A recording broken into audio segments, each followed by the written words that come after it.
bahwa di pos Samaratu itu kalau bisa dibilang tuh gerbang alam gaib. Gerbang alam gaib. Gerbang alam gaib penghuni Gunung Slamet. Di bawah tumpukan kayu itu berserakan mungkin mayat-mayat orang pendaki kali ya, yang mati karena hipotermia. 50 merinding mayat. Merinding bang. Tapi dengan muka yang menghitam. Hitam gitu bang? Mukanya menghitam. Gini ada gini kan. Karena mereka kedinginan ya bang? Iya, mas kedingin gitu.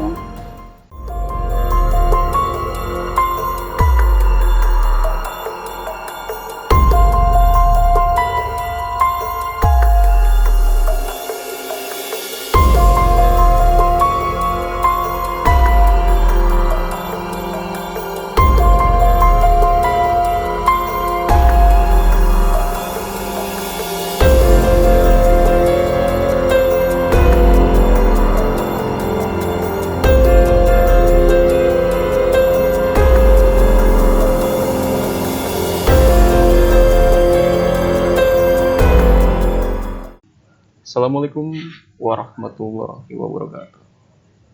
Selamat malam.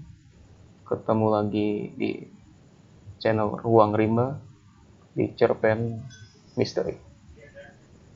Cerita pendaki misteri. Malam ini jam berapa? 1:30 malam. Gue ngedatengin narasumber kawan lama. Sakit bang. Bang Waluyo. Bang, kenalin dulu bang. Nama saya Waluyo, ya kan? Kita sohib lama ini di tempat kerja yang lama, ya kan? Gue bela-belain nyamperin jauh ke sini juga. Oke dah. Jadi gini bang, abang ada cerita pendakian, ya kan? Bang ceritain deh bang. Ya. Dari awalnya, terus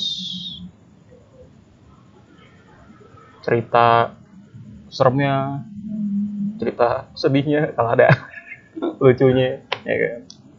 Pokoknya abang ceritain deh bang, sedetailnya deh. Ya. Terus jangan lupa yang baru nonton di subscribe, like, and share Ruang Rimba. Oke. Ya. Ayo bang. Cerita ini dimulai dari rencana kelompok kita ya, dari satu kerjaan yang sama. Kita ada rencana untuk mendaki Gunung Slamet via Bangbangan.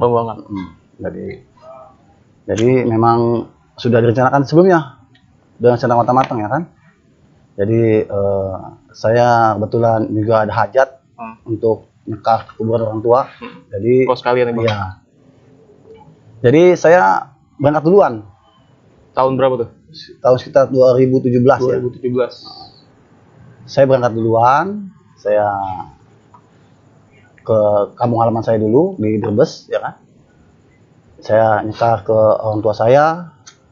Sekalian juga mungkin ya, karena memang sudah agak lama ya saya nggak nyekar ke sana. Dan sekalian juga menghubungi tim yang Jakarta. Berangkatnya kapan? Setelah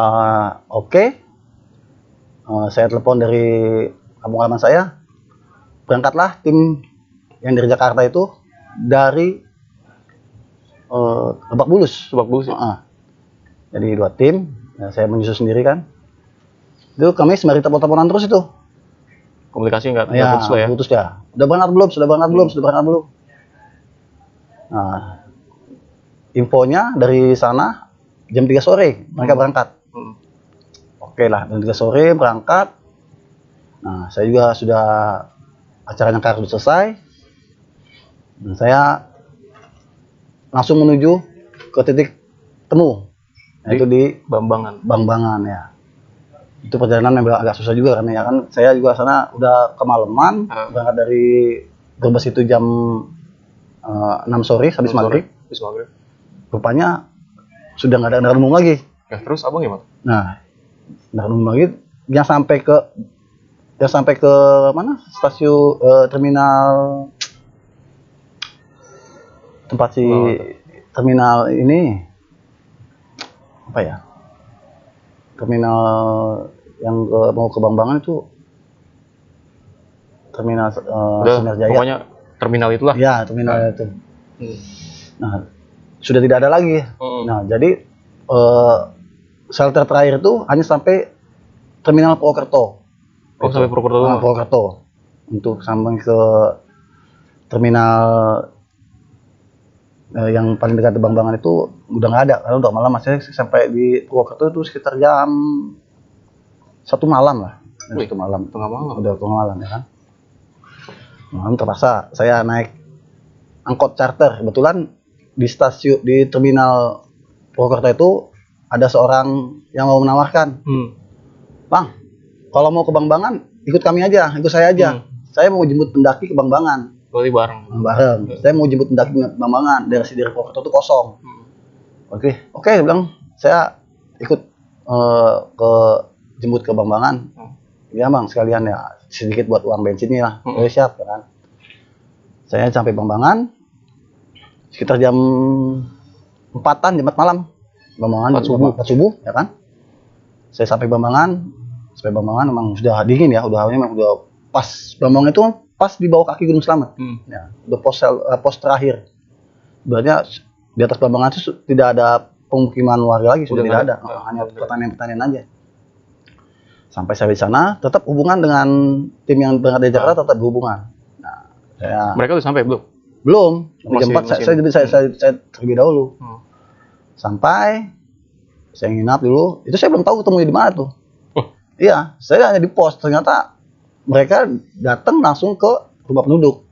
Apa namanya itu? Ke ini porter. Udah saya telepon, bahwa ada di sini tim kedua ya. Saya samperin, ketemulah kita kan. Udah ketemu. Biasalah kan. Sarapan pagi dulu. Terus ya mungkin mereka juga kelelahan, saya juga kelelahan. Kita ya mungkin ada sedikit istirahat dulu lah. Karena kan sudah memang mereka bilang, nggak usah buru-buru lah, Pak Polo yuk. Nanti kita berangkatnya habis duhur aja dah. Oke, nggak masalah. Kita prepare semuanya. Apa yang mau dibawa, apa yang mau urus semua, urus perbekalan lagi. Apa namanya? Ulang apa namanya? Simaksi. Bukan? Apa tuh? Packing ulang. Lapis plastik lah, siapin jas hujan lah, gitu. Nah, begitu selesai habis zuhur, kita niatkan berangkat. Nah, sudah berangkat. Oh, berarti berangkat habis zuhur. Habis zuhur. Berapa orang tuh semua? Itu yang tim itu sekitar ada 7 orang ya. 7 orang ya? 7 orang. Jadi saya sendiri, tim yang menyusul itu ada 6 orang. Nah, yang pertama-tama yang saya tidak masuk di nalar saya itu. Start awal itu. Mengapa kok di bawah kaki gunung yang tidak ada pemukiman, berarti tidak ada orang lalu lalang. Tapi saya melihat satu sosok manusia yang sudah lusuh gitu ya. Oh, bisa dibilang sih seperti itu Nawisma begitu. Umuran lo? Udah agak tua sih Pak, perempuan dia. 70-an. Masih 50-an, masih segera. Itu di lahan pertanian yang menuju ke pos 1 itu dia bolak-balik aja kan. Saya sempat bertanya kepada para petani yang ada di sana, Pak, itu siapa Pak? Oh, saya nggak kenal Pak, itu Pak. Itu nggak bukan orang sini. Nah, terus keperluan dia di sini ngapain ya kan? Karena dari segi penampilan fisiknya udah kayak seperti Tarzan. Jadi dia emang udah survival di situ. Bener-bener udah ini banget. Tapi kan kalau dalam pikiran kita, dia mau cari makan di mana? Kan? Masa dia makan makanan mentah? Bener. Dari situ dia tetap dia bolak-balik memperhatikan tim kami, ya kan? Bolak-balik. Terkadang menghilang ke semak-semak, terus keluar lagi, tiba-tiba sudah di atas. Kayak orang rimba gitu. Iya. Itu yang dia tidak masuk dalam pikiran saya. Mengapa sampai ada orang begini di tengah hutan? Bener. Ya kan? Itu kan dia cari makan seperti apa? Masa dia mau makan makanan mentah seperti binatang, ya kan? Tapi lah memang begitu adanya. Nah, dari situ sih hal-hal yang di luar nalar belum terlihat jelas. Masih ya kan? normal lah, perjalanan normal aja ya kan. Sampailah kami di pos 1. Pos 1 itu Bubi Jawa kalau nggak salah. Bubi Jawa. Bubi Jawa. Situ kita biasalah, kita timnya udah tim pendaki tua semua ya, bukan yang ABG semua. Yang ABG cuma satu doang, itu anaknya. Oh iya, Ya, boleh.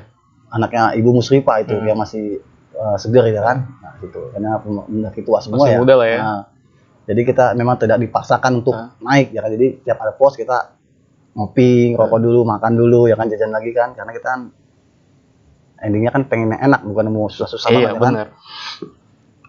Sampai di bumi Jawa itu memang benar sudah bagus ya kan. Tapi yang aneh lagi itu ada sekelompok burung elang, Bang. Sekelompok Burung elang. Ada sekitar 3 ekor tuh elang. Berputar-putar Di atas area bumi Jawa itu. Oh gitu. Sekelebat suka masuk ke dalam, nanti keluar lagi. Situ kita ngopi-ngopi bareng. Nah, mulai dari bumi Jawa itulah kesan-kesan mistis itu mulai terasa. Mulai terasa. Ya, mulai dari situ, dari bumi Jawa itu mulailah ada kesan-kesan mistis yang selama ini sebenarnya mau saya sangkal, tapi memang begitu keadaannya. Karena kan malum aja saya besar di Jakarta, lahir di Jakarta ya kan, yang tidak pernah mengenal ada kesan-kesan mistis. Malah saya cenderung tidak percaya pada hal-hal mistis tersebut, tapi memang begitu keadaannya. Akhirnya ngalamin ya, Bang? Akhirnya ngalamin. Jadi ya mungkin ya ini kehendak Allah juga ya, keajaiban Tuhan ya. Jadi gitu saya diperlihatkan hal-hal yang mistis yang selama ini tidak pernah saya percayai, tapi terbukti. Nah, kita dari bumi Jawa itu kami biasa membentuk formasi berbaris ya. Nah, saya seperti Bang Roman tahu lah, saya pasti paling depan. Paling depan karena saya memang senang sekali berpetualang gitu kan. Saya pakai baju kan.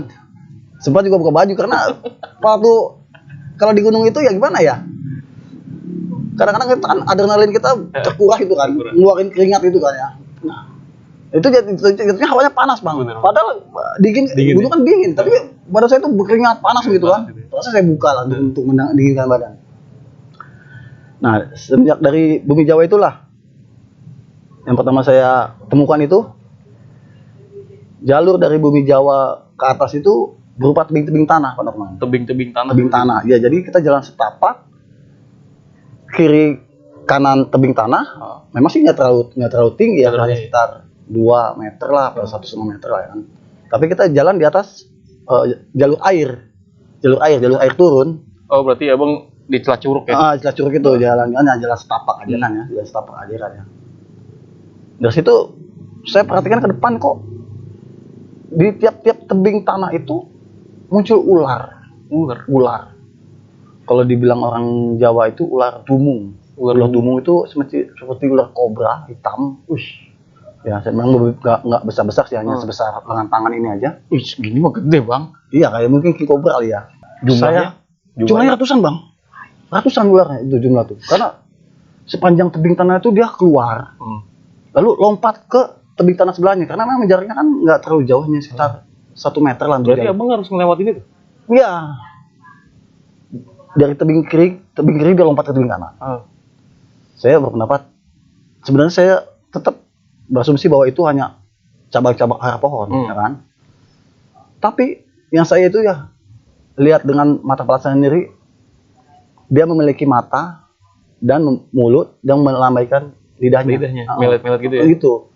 Setelah melet gitu dia lompat masuk ke tanah yang lain, seberangnya hilang. Nah, masuk ke ini, ke seberang tanah itu. Nah, itu bukan 1-2 aja, Bang. Ratusan, Bang.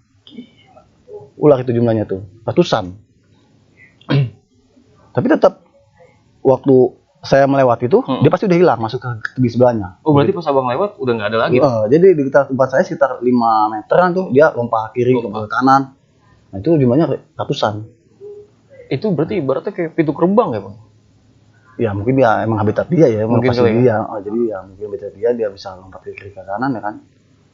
Ya itu tadi, saya baru situ, saya udah ngatin itu astagfirullahaladzim. Tapi pas ngelewatin apa tuh namanya itu, Bang? Si ular yang lompat-lompat itu gimana keadaannya, Bang? Aman? Setelah saya lewati sih aman. Aman ya? Jadi dia tuh lompat tuh di sekitar jarak 3 sampai 5 meter di depan saya. 3 sampai 5 meter. Depan saya lompat ya kan. Tapi di sebelah sana lagi di 10 meter ke depan itu ya tetap masih banyak dia ada juntai-juntai begitu kan. Gantung lah ya. Gantung. Ya karena memang kita jalan di antara dua tebing tanah. Disitulah saya bilang, aduh astagfirullahaladzim. Kok gini amat ya tempatnya ya. Pokoknya serem banget, wingit banget ya kan. Tapi tetap saya baca yang saya bisa, zikir ya kan. Bener. Tetap dia hanya buat menyambut saya kali, menyambut kami dan rombongan kali ya. Kedatangan lah ya. Kedatangan itu. Perkenalan lah ya. Perkenalan itu. Utama. Sampai situ tetap tiap ada pos kita istirahat dulu ya kan. Walaupun pos itu hanya pos yang tidak ada orang dagangnya sendiri kan. Bener. Kalau pendaki Sabtu Minggu tuh di pos di gunung tuh rame. Udah kayak Indomaret tapi sepi. Tapi ada sebagian yang warungnya tutup ya. Kita di situ. Di situ sih belum terlalu ini ya, maksudnya belum terlalu kredit banget ya. Belum maksud saya masih bisa saya dengan membaca dengan zikir bisa hilang ya kan. Bisa hilang. Nah, tapi yang lebih seram lagi ya di pos Samaratu. Abang ceritain Samaratu itu. Memang semenjak dari base camp pun sudah diperingatkan untuk tidak macam-macam. Sama siapa tuh? Dari itunya, rangernya. Bahwa di pos Samaratu itu kalau bisa dibilang tuh gerbang alam gaib. Gerbang alam gaib penghuni Gunung Slamet. Samaratu.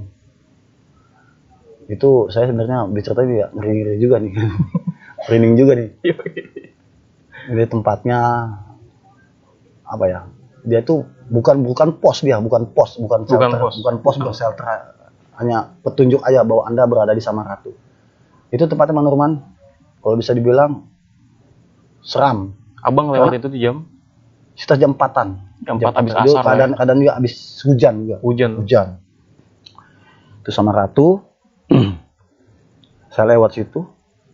Tempatnya itu hanya berupa tumpukan batang-batang pohon besar yang mati. Tumpukan batang-batang pohon yang besar yang mati. Dia pohonnya udah hitam semua, udah hitam berlumut semua. Nah, yang lebih ya itu tadi yang menyeramkan itu saya melihat di bawah tumpukan kayu itu berserakan mungkin mayat-mayat orang pendaki kali ya. Mayat-mayat gimana? Mayat para pendaki yang mati karena hipotermia. Itu. Saya lihat lebih dari 50 merinding mayat. Merinding Bang. Di bawah tumpukan kayu besar itu. Sebagian juga ada yang masih berdiri, ada yang duduk-duduk di atas tumpukan kayu itu. Jadi waktu lewat situ pun suasananya sudah tidak enak lagi, Bang. Benar-benar nggak enak. Iya. Sudah mendung, gelap, ya kan? Hujan pula. Saya lewat becek-becekan. Di bawahnya juga banyak bergeletakan mayat-mayat para pendaki yang kena hipotermia. Karena memang selama itu kan medannya kan basah, Bang. Iya, medan basah ya, tidak bisa. Tanah lagi, Bang. Medannya basah. Juga hujannya sering banget turun situ. Situ saya lihat ada sekumpulan di tumpukan batang sana ada 10 orang. Tumpuk-tumpuk bang. Saya nggak ngerti, dia pokoknya bergelimpangan mayat itu kan di bawah tumpukan pohon. Terus juga kalaupun yang masih hidup dia berdiri duduk di atas pohon tapi dengan muka yang menghitam. Hitam gitu, Bang. Mukanya menghitam. Nah, tetap dia pakai baju pendaki. Tapi mukanya hitam. Sweater, mukanya hitam.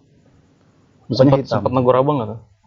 Dia hanya bilang ngeliatin masih jalan aja. Oh, dia ngasih jalan loh. Jalan. Jadi nggak bicara sih banyak. Tinggal ngasih ini arah itu ya. Saya di situ baru, ini kali ini saya ditegur sama Allah Subhanahu Wa Taala. Selama ini saya tidak percaya dengan hal-hal gaib. Di sini ditunjukkan. Udah saya di situ.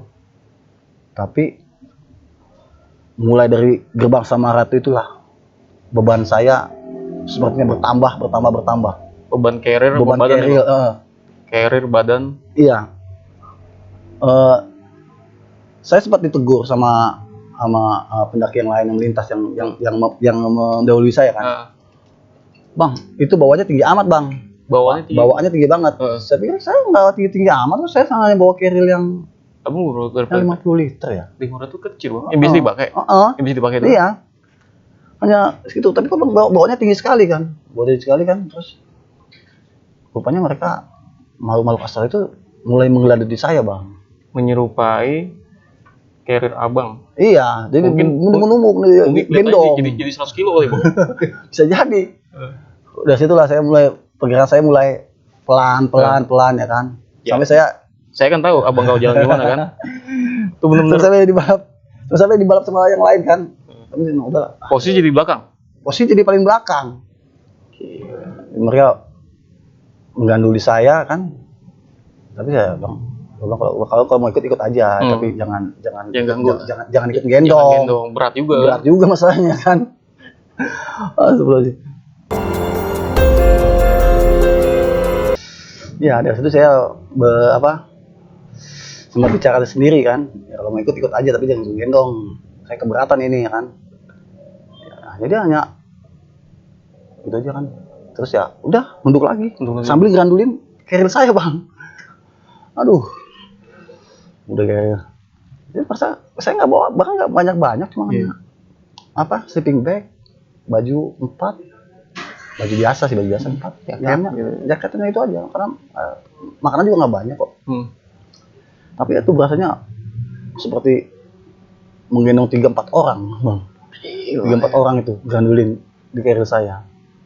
Dah saya jalan terus ya kan, sampailah kita udah maghrib, kita ambil keputusan kita ngecamp di pos 5. Ngecamp di pos 5?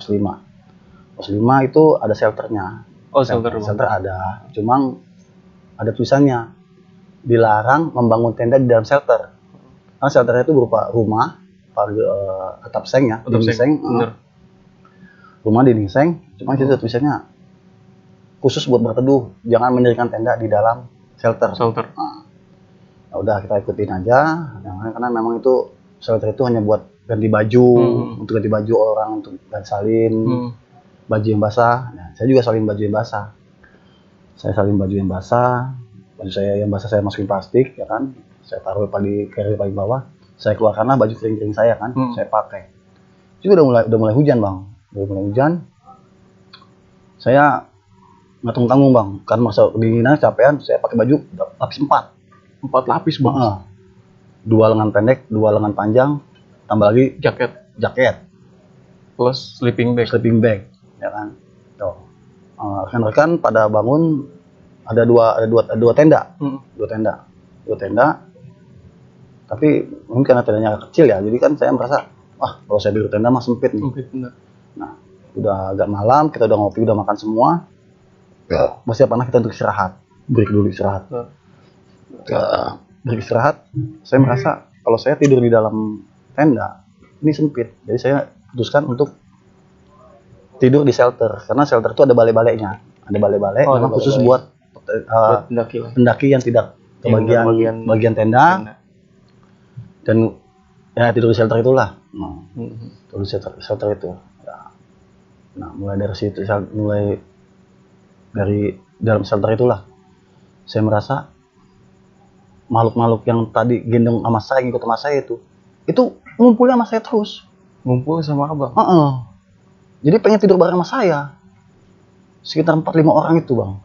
Udah mukanya juga udah karuan mukanya. Mukanya gimana bang? Ada yang mukanya hitam legam gitu kan. Hitam kayak arang gitu. Hitam kayak arang kebakar. Dan mereka bajunya basah semua. Basah semua. Jadi ya berdasarnya percuma saya pakai baju kering kalau ditindih sama orang yang pakai baju basah. Itu saya merasa saya tidur di tubuh 4-5 orang bang. Kiri kanan. Nah, kiri kanan saya, di atas saya 3 orang. Jadi saya dikerubungin begitu bang. Berarti abang dikelonin sama mayat-mayat? Bisa jadi gitu. Mayat-mayat yang berpakaian basah dan muka hitam, berpakaian basah muka hitam. Mereka selalu pengen ikut sama saya terus. Dan otomatis abang ngerasa dingin. Ya merasa dingin tetap. Jadi nggak guna saya pakai baju lapis 4 ataupun lapis berapa juga kan. Karena yang menumpuk saya adalah mereka makhluk-makhluk astral yang dalam keadaan berbaju basah, kuyup itu. Jadi saya merasa dingin sekali sampai tidak bisa bergerak, tuh napas pun susah. Abang nggak bakal bisa tidur. Nggak bisa tidur, ada tumbuk 5 orang gitu bang. Merasa Itu abang ngalamin dari jam berapa? setelah habis makan kita jam 7 malam ya. Jam 7 malam sampai jam 3 pagi. Saya ditumbuk-tumbukin mayat malu seperti itu. abang bukan tumbukin tuh bang, namanya bang. Dikelonin mayat. Terus gimana? Saya tempat pindah ke tenda. Balik lagi. Tetap mereka ngikut saya bang. Terus Ngikut. Gelentutin abang Gelentutin aja. terus. Ada yang ngajak ngobrol nggak bang? Nggak ada maksudnya. Nggak ada pesan apa gitu, nggak ada? Nggak, dia bilang, kalau bilang melu ikut gitu. Oh, jadi setiap abang kemana Saya ikutin abang? tetap melu kang. Ikut kak. Ikut itu saya ke tenda tetap dia ikut saya, tetap numpukin saya terus kan. Abang terus tuh. Saya sampai ditegur sama Bang Majid pak ya. Lu bolak-balik mulu sih. Udah di tenda ke shelter, Tenda lagi, shelter lagi. Lu mau tidur di mana sih sebenarnya sih? Saya merasa nggak nyaman di tenda pun, di shelter pun saya nggak nyaman. Karena keadaan abang dikelonin sama mayat. Nah itu dia. Dan bukan 1 atau 2 kan bang? 5. Nah, yang ngelonin abang pakaian pendaki. Pakai pendaki, cuma keadaan basah semua bang. Basah semua. Jaketnya basah, celana basah. Itu dari apa? Ada yang megang, ada yang ya, namanya tidur gitu kan? Iya. Ada yang ditumbuk di kaki saya. Pokoknya abang di dikelonin badan saya. Iya, ada yang nungkupin saya begini kan? Apanya? Tungkupin saya begitu kan? Aduh, bang, nggak bisa tidur kalau bicaranya mah. Abang nggak baca doa gimana? Nggak mempan juga? Udah nggak mau, dia nggak bisa kayaknya, nggak mau. Saya udah baca ayat kursi semua, udah baca yasin enggak. Tetap mereka pengen ikut saya. Melu kang. Melu bang yang mau. Melu kang. Ikut. Di situ udah.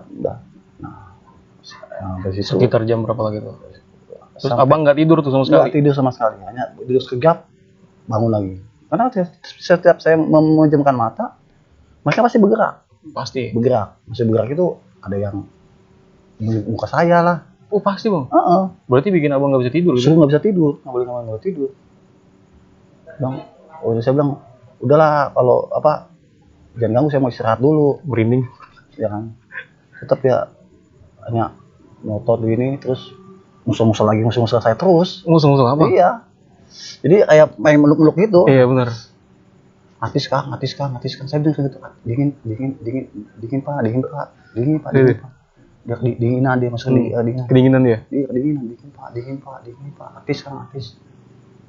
Gitu. Nah, sampai menjelang pagi, waktunya pas kita muncak sunrise, ya kan, mau ngejar sunset ya kan.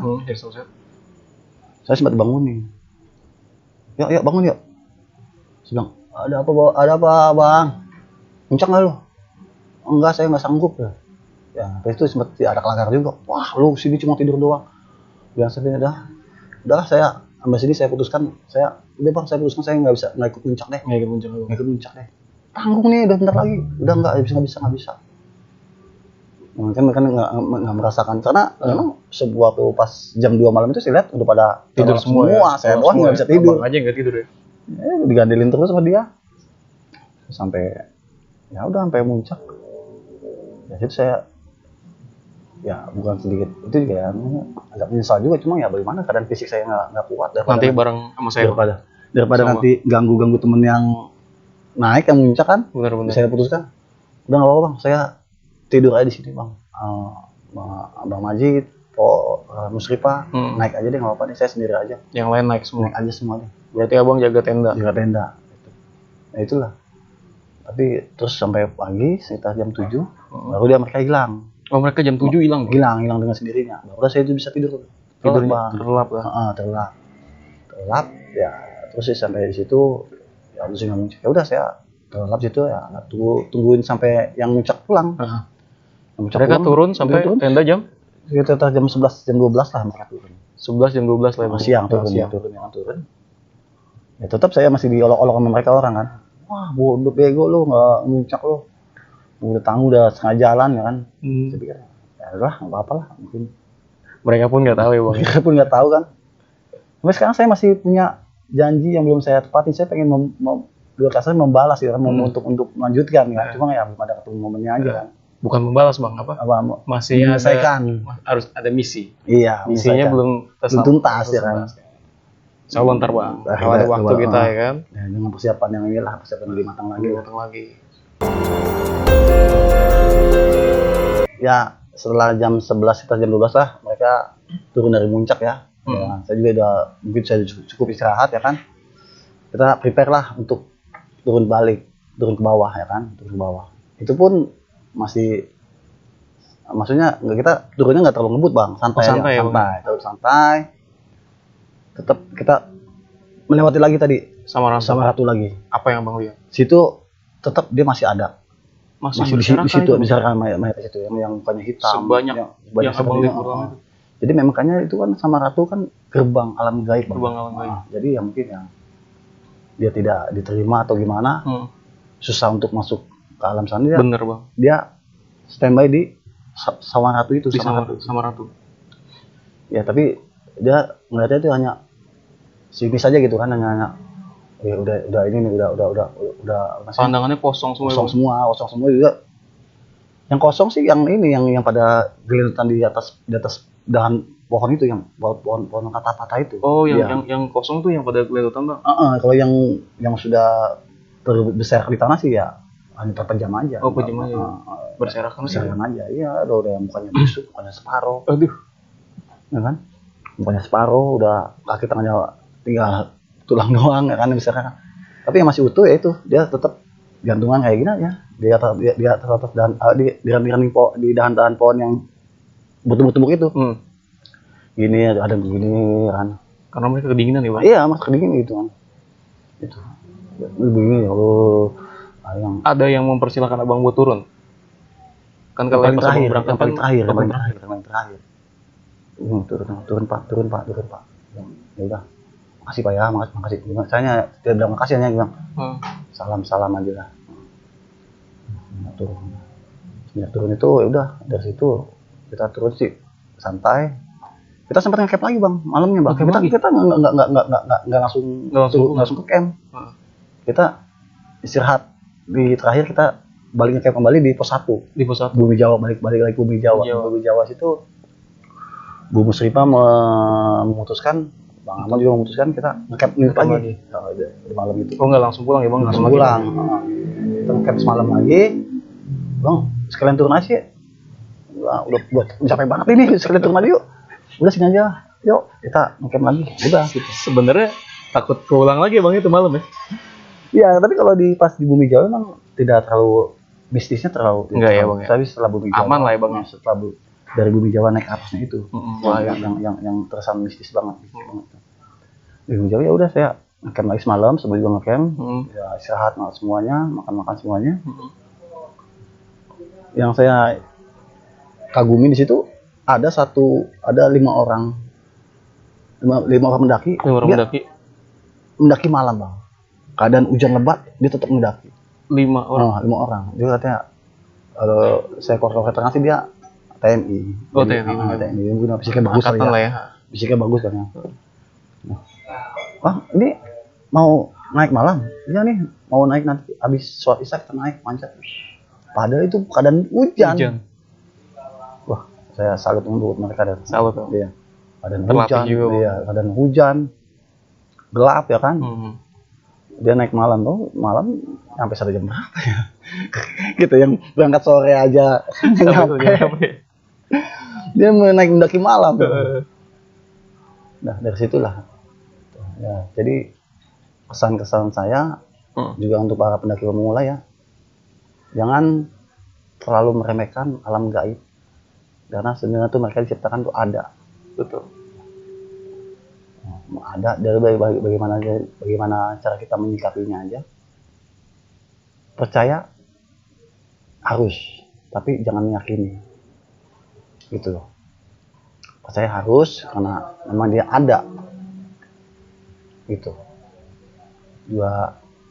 Satu lagi mungkin apa ya, jangan terlalu sembarangan lah di gunung gitu. Selebor, jangan terlalu selebor ya bang. Di gunung karena tadi makhluk astral itu kalau dia tidak diganggu pun Nggak bakal ganggu. Ya mungkin ya karena sewaktu saya naik dari bumi Jawa ke atas itu saya setel musik kuat keras, mungkin dia merasa terganggu. Ya sampai tadi orang ular itu keluar dari tanah, lompat-lompatan itu kan. Terus juga sampai tadi sama ratunya itu pada minta ikut. Dari situlah. Ya, jadi yang untuk para pendaki pemula jaga sikap. Jangan buat sesuatu yang bisa membuat mereka marah, mengganggu mereka. Karena mereka kan sudah di alam yang tenang. Ya. Sudah tidak ada yang lagi. Ya. Dari situlah. Gitu aja bang. Dari situlah ya saya dari situ terbuka mata saya bahwa kita ini harus menghargai. Betul. Walaupun mereka sudah tidak ada di alam kita, tapi mereka tetap ada gitu. Oke. Itu cerita dari kawan lama saya Bang Waluyo, pendakian di Gunung Slamet ya Bang. Iya. Selama 3 hari 2 malam ya Bang. 1 hari ya, 1 hari. 3 hari 2 malam ya. Iya, kalau udah total dari total 3 hari 2 malam. Pesan dan kesannya udah disampaikan. Makhluk halus di gunung itu memang ada. Gimana kita menyikapinya?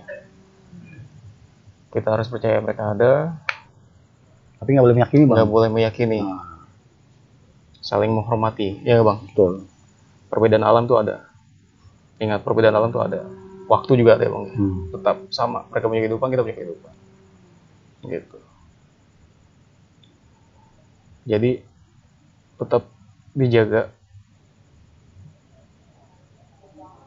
Gunung itu bukan tempat sembarangan ya bang. Iya. Kalau sembarangan intinya bukan buat tempat main-main gitu, tapi tetap oke. Buat semuanya pendaki, buat semua yang nonton ini, jangan takut kalau mau naik gunung, yakin dan jauhilah larang-larangannya. Ibadah ya bang ya, ibadah, yakinlah gitu. Yakin sama yang di atas, insya Allah bersih, jangan pernah ada niat sembarangan.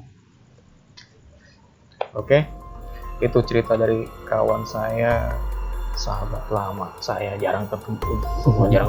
Lama ya bang ya? Berapa tahun ya bang? Kita udah lama. 3 tahun ya. Ini bela-belain. Oke, kalau gitu jangan lupa di subscribe, share, and like di sini nih. Loncengnya bunyiin, kuncing. Kalau yang belum bunyiin ya. Oke, kalau gitu. Oke, selamat malam. Dan ingat, jangan lupa ibadah. Bang, makasih bang. Assalamualaikum warahmatullahi wabarakatuh.